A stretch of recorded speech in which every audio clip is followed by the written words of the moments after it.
지난 12일 총선 예비후보자 등록이 시작됐지만 선거구 획정과 선거제 논의는 지지부진합니다. 여야 합의가 현재 어느 정도 이루어진 상황인지, 앞으로의 일정은 어떤지 국회 정치개혁특별위원회 여야 간사에게 차례로 들어보겠습니다. 먼저 국민의힘 정개특위 간사 김상훈 의원 전화로 연결되어 있습니다.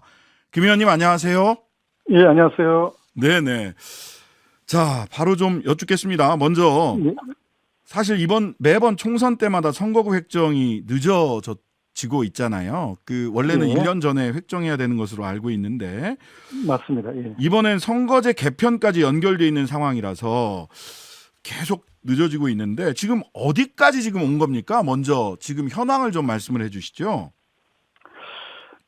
지난 8월 말에 그 양당 지도부하고 사전 협의를 하고, 그다음 이제 정개특위 간사 간의 협의에서 권역별 병립정 비례대표제를 이제 협의를 했습니다. 예. 근데 그 당시에 이제 9월 1일 날 국민의힘은 의원총회에서 의원들의 추인을 받았고, 민주당은 내부 이견이 많아서 그때 이 안이 추인을 받지 못하고 100여일이 지나는 현재까지 아직까지 의견 조율이 안 되고 있는 그런 상황이에요. 그래서 민주당에서 선거제와 관련된 당내 의견이 조율되기를 지금 현재 기다리고 있는 상황입니다. 네. 전에 그런데 이제 언론에서는 당시 정개특위 내부에서 여야 간에 권역별 병립형에 대한 합의가 있었던 것은 아니다라는 취지의 답변을 민주당 쪽에서는 했던 것으로 기억을 하거든요. 어떻습니까? 합의가 있었습니까? 없었던 겁니까? 합의가 이루어지진 않았다라고 하더라도 네. 권역별 병립형 비례대표제를 협의를 해서 양당 의원들의 의견을 들어보기로 한 거죠. 예. 최종 합의는 아니지만 각 당 의원들의 의견을 들어보자라는 데까지는 이야기가 예. 됐었다. 그렇습니다. 이렇게 정리를 하고요. 잠시 후에 김영배 의원한테도 바로 여쭤보도록 하겠습니다. 예. 자, 그러면 이 선거구 획정 서울과 전북에서 각각 한 석씩 줄이고 선거구 획정위원회에서 넘어온 게 보면 인천과 경기에서 한 석씩 늘리는 새 획정안 제출했는데 이거 뭐 대구 달서는 안 줄이고 전북의 남원은 줄이고 강남 가불병은 또 그대로 살려두고 이건 좀 국민의힘에 지나치게 유리한 것 아니냐라고 주장을 하던데 민주당 쪽에서는 국민의힘에서는 이 선거구 획정위원회 1차 획정안 어떻게 보십니까? 12월 1일 날 국회의장께서 기준을 제시하시고 그다음에 이제 인구 상한 기준에 따라서 선관위가 획정안을 도출을 한 걸로 알고 있는데 여기에 정당의 유불리 문제가 개입될 여지는 저는 없어 보입니다. 다만 네. 의석이 늘어난 지역에서 늘어난 만큼 그 지역에서 의석을 줄이기로 했기 때문에 인구 비례로 의석이 늘어나는 지역은 인천과 경기예요. 네. 그래서 그만큼 늘어나는 지역에서 줄이기로 했기 때문에 경기, 인천에서 줄여야 되는데 인천은 감석할 요인이 없어서 결국 이제 경기, 서울을 하게 되는데 네. 아시다시피 경기, 서울은 민주당 의원들께서 대다수 의석을 차지하고 있는 지역입니다.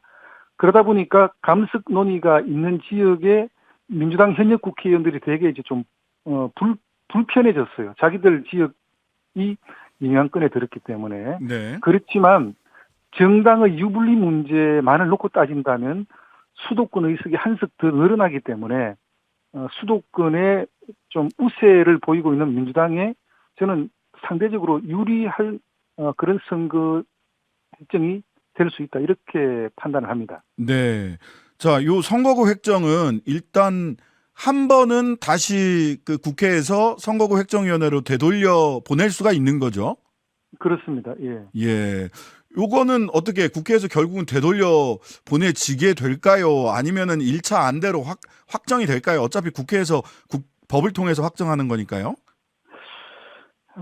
김영배 우리 간사님 의견도 제가 들어서 알고는 있는데 이미 그 의석 정석 감석 지역은 이미 다 공개가 돼 있기 때문에 네.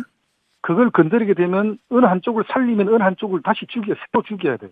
네. 다른 지역을 이제 한 석을 줄여야 되는데 그러면 그 지역 유권자들은 가만히 있겠느냐. 그래서 이게 공개된 상태에서 조정하기는 좀 쉽지 않아 보이는데 네. 다만 이제 경계 조정은 한 전국에 15군데 정도가 있는데 네. 그 부분은 충분히 야당하고 협의를 하는 그 과정이 필요하다 이렇게 생각이 됩니다. 결국 정개특위에서 선거구 획정안도 협의를 해서 뭐 의견을 달아서 선거구 획정위원회로 다시 돌려보내든지 하겠네요. 예, 예. 예. 그 과정은 언제쯤 끝날까요? 왜냐하면 정치 신인들이 너무 답답해하고 있더라고요. 그래서 그런 선거구 획정 맞습니다. 과정은 언제쯤 예. 끝날까요? 선거구 획정은 뭐 특히 민주당에서 조금 동의하지 못하는 부분이 있기 때문에 네. 시간이 조금 걸릴 수는 있습니다만은 그 대승적으로 좀 뭐 전격 합의하자는 취지로 같이 테이블에 앉으면 또 바로 결론 날 수가 있기 때문에 네. 저는 뭐 양당에서 가능하면 네. 좀 허심탄회하게 좀 만나서 합의에 이르는 그런 과정이 필요하다 이렇게 알겠습니다. 생각하고 있습니다. 예. 자, 현행 준연동형이냐 병립형이냐 선거제도 개편 관련해서 국민의힘은 병립형 비례대표제로 돌아가야 된다. 이런 입장이신 건가요?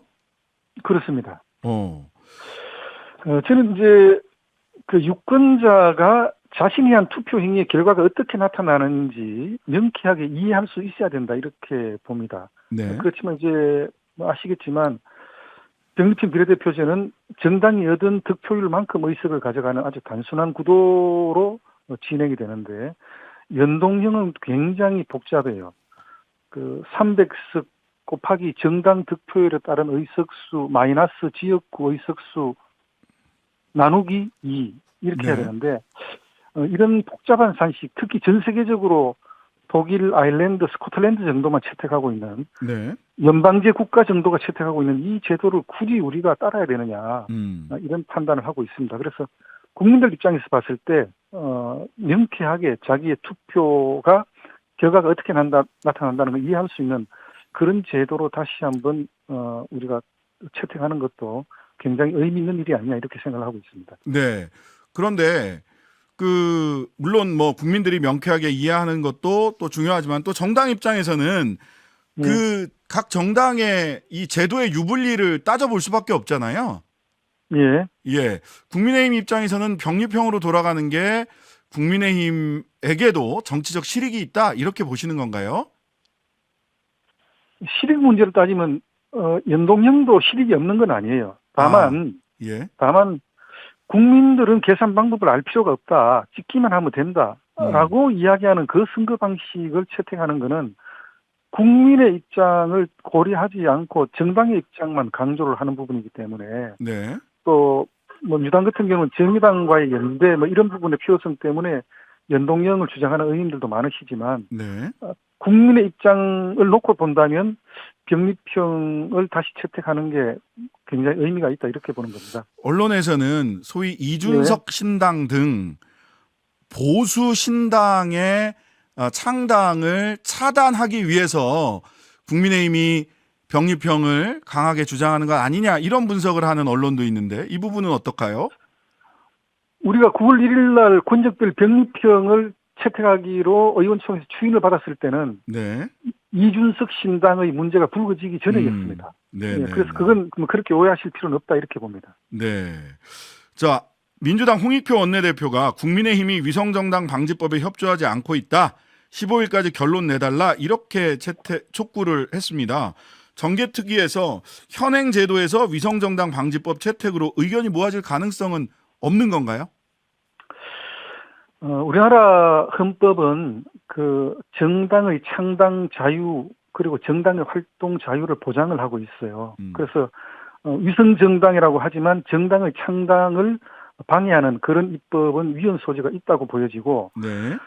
위성정당을 창당하지 않아도 되는 그런 선거제의 채택이 먼저 선행이 돼야 된다고 보는데 위성정당을 창당할 가능성이 있는 선거제를 채택하고 그다음 창당 방지법을 만들자는 거는 그건 원인 치료를 하는 게 아니고 대정요법에 저는 네네. 중점을 두고 있는 거기 때문에 그건 어떻게 보면 국민을 기만하는 거라고 생각합니다. 자, 그러면 이 노딜 가능성도 이야기를 하던데 즉 현행 제도가 그대로 유지가 된다면 국민의힘 입장에서는 위성정당을 창당을 한다.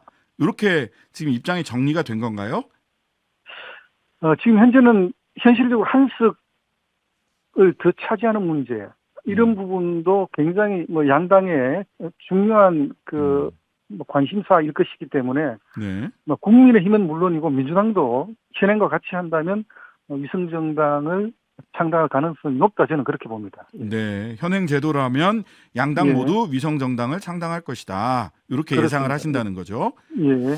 자, 근데 선거 제도가 어떻게 정리가 되든 지금 국정 지지도에 대한 긍정과 부정 격차가 뭐 20% 이상 나는 현행 그 지지도 이 여건에서는 국민의힘이 일당되는 건 쉽지 않다라는 분석도 언론에서는 내놓고 있습니다. 제도의 문제가 아니라 실제로는 국정 지지도가 관건이다. 이런 분석에 대해서는 어떻게 보세요?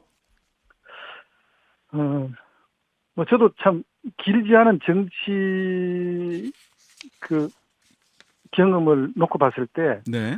정치 정당의 앞날은 한 치 앞도 예측할 수가 없다, 저는 그렇게 봅니다. 네. 지금 현재 국민의힘은 다행히 위기의식에 빠져 있어요. 네. 그래서 좀 오만하지 않고 음. 또 유권자의 표심을 쫓아가는 그런 겸허한 행보를 할 어떤 그런 각오가 되어 있는 그런 상황이기 때문에 네. 앞으로의 그런 상황을 조금 더 지켜봐야 될 거다, 저는 그렇게 생각하고 있습니다. 네. 위기 의식을 가지고 있다. 현재. 예, 예. 자, 의원님, 지역구 대구 서구인데 예. 그리고 이제 현안 몇 가지만 더 여쭙겠습니다. 이준석 신당이 PK, TK, 특히 대구 의원님들을 이준석 전 대표가 살찐 고양이, 비만 고양이 이렇게 불렀어요.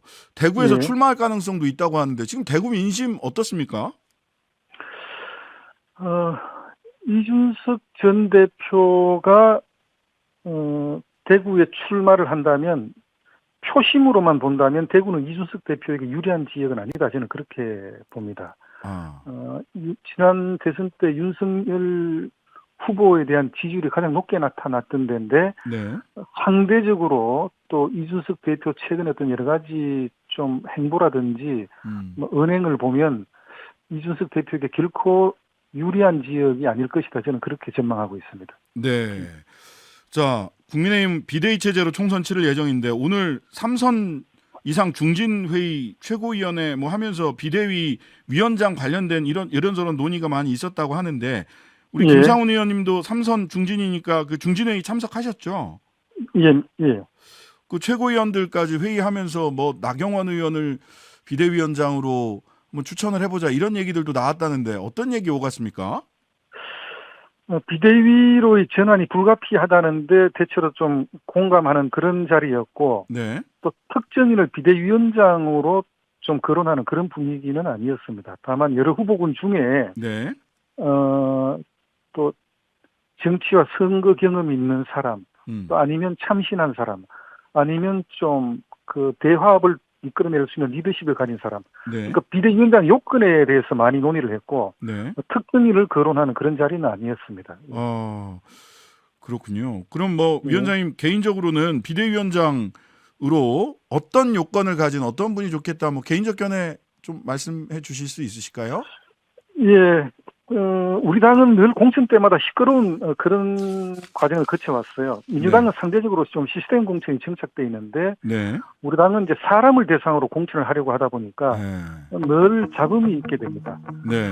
지금 현재와 같은 언론 환경에서는 우리 국민의힘의 공천 갈등, 분열 이런 게 먹잇감으로 되기 저는 쉽다고 보여지기 때문에 아유, 의원님 시간이 다 조용한 돼서 공천, 말씀을 좀 정리해 주셔야 시스템 되겠습니다. 공천을 하는 그런 비대위가 됐으면 좋겠습니다. 시스템 공천 비대위. 오늘 말씀 예. 감사합니다. 하루 종일 기다려지는 진짜 시사. 평일 저녁 6시 5분 신장식의 뉴스 하이킥.